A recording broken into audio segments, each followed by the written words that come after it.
అనంతపురం జిల్లాకు 300 కోట్ల పెట్టుబడులు రానున్నాయని మంత్రులు పయ్యావుల కేశవ్, టీజీ భరత్ తెలిపారు. అనంతపురంలో కూటమి ప్రభుత్వ 2 ఏళ్ల పాలన విజయోత్సవ సభ నిర్వహించారు. సభలో పాల్గొన్న మంత్రులు కళ్యాణదుర్గానికి స్పేస్ టాక్సీ పరిశ్రమ రానుందని తెలిపారు. బెంగళూరుకు చెందిన సరళ ఏవియేషన్స్ సంస్థ పరిశ్రమను ఏర్పాటు చేస్తున్నట్లు వెల్లడించారు. ప్రతి ఇంటికి వెళ్లి కూటమి ప్రభుత్వం చేసిన అభివృద్ధి గురించి ప్రజలకు చెప్పాలని శ్రేణులకు సూచించారు. కూటమి ప్రభుత్వంపై ప్రజల్లో ఏర్పడిన నమ్మకాన్ని 15 ఏళ్ల పాటు చెక్కు చెదరకుండా చూడాల్సిన బాధ్యత కార్యకర్తలపై ఉందన్నారు. రాయలసీమ లిఫ్ట్పై దుష్ప్రచారం చేస్తున్న వైసీపీ నాయకులు ఆ ప్రాజెక్టును ఎందుకు రద్దు చేశారో చెప్పాలని డిమాండ్ చేశారు. చాలా కుట్రలు చేస్తున్నారు వైఎస్ఆర్సీపీ వాళ్ళు.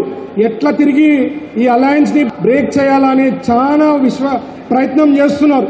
మనము ఎన్డీఏ కూటమి వాళ్ళు మనం అందరు కూడా ఎలక్షన్ల ముందు ఎట్లా డిసిప్లిన్ గా మనం పనిచేసామో, ఎట్లా కోఆర్డినేట్ చేసుకొని ముందుకు తీసుకుపోయినామో ఆ రకంగానే ఇప్పుడు కూడా ఉండాల్సిందిగా నేను రిక్వెస్ట్ చేస్తున్నా. ఎందుకంటే పొరపాటున రేపు ఫ్యూచర్లో ఆ గొడ్డల పార్టీ వస్తే మనము ఆంధ్ర రాష్ట్రంలో ఉండే పరిస్థితి ఉండదండి. సొంత చెల్లికి, సొంత మదర్కే ఆ న్యాయం చేయని 5 కోట్ల మందికి ఏం చేస్తాడండి? మీరు చూస్తే డెవలప్మెంట్ 20 లక్షల కోట్లు పెట్టుబడులు చేస్తున్నాం. 20 లక్షల ఉద్యోగాలు రావాలని చెప్పి బాగా చేయాలా, మన రాష్ట్రాన్ని అభివృద్ధి తీసుకుపోవాలా, one of the top states ఉండాలా, ఎవరు వాళ్ళ నియోజకవర్గం బాగా డెవలప్ చేయాలా ఉండే ఉద్దేశంతో మేము రాజకీయాల్లో వచ్చాం. సో మీ సపోర్ట్ ఎప్పుడు ఉంటే ఫ్యూచర్ లైఫ్ అనేది చాలా బాగుంటుందండి. అది మీరు గుర్తుపెట్టుకోవాల్సిందిగా నేను రిక్వెస్ట్ చేస్తున్నా. ఎప్పుడో నేను నిక్కర్లు వేసుకున్నప్పటి నుంచి వెలుగొండ ప్రాజెక్టుని పూర్తి చేయాలి, పోలవరాన్ని పూర్తి చేయాలి, అవి చేస్తేనే నీళ్లు, పోలవరం చేస్తేనే రాయలసీమకు వస్తాయన్నారు. అడుగు ముందుకు పడలేదు. ఇవాళ నేను గర్వంగా చెప్పగలుగుతున్నా, ఖచ్చితంగా పోలవరాన్ని పూర్తి చేసి తీరుతాం. రాయలసీమలో ఉన్నటువంటి ప్రాజెక్టులన్నింటికీ కూడా కేంద్రం ఇప్పటికే సానుకూలంగా స్పందించింది.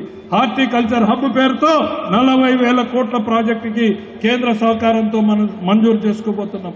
ప్రతి అవకాశం ఉన్న ప్రతి ఎకరాకు డ్రిప్ ఇరిగేషన్ ఇవ్వబోతున్నాం.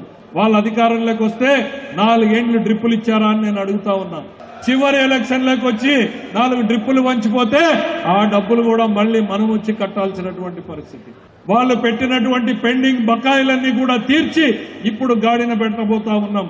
అందుకే చెప్తా ఉన్నాం, Babu is back, AP is on track అనేటువంటిది గర్వంగా చెప్పగలుగుతా ఉన్నాం. శత్రువు పట్ల అప్రమత్తంగా ఉండాలి, ప్రత్యర్థిని ప్రతిరోజు గమనిస్తూనే ఉండాలి. మనం వీడేం చేస్తాడనే నిర్లక్ష్యం వద్దు. వైసీపీ నెవర్ అగైన్, కూటమి అగైన్ అండ్ అగైన్.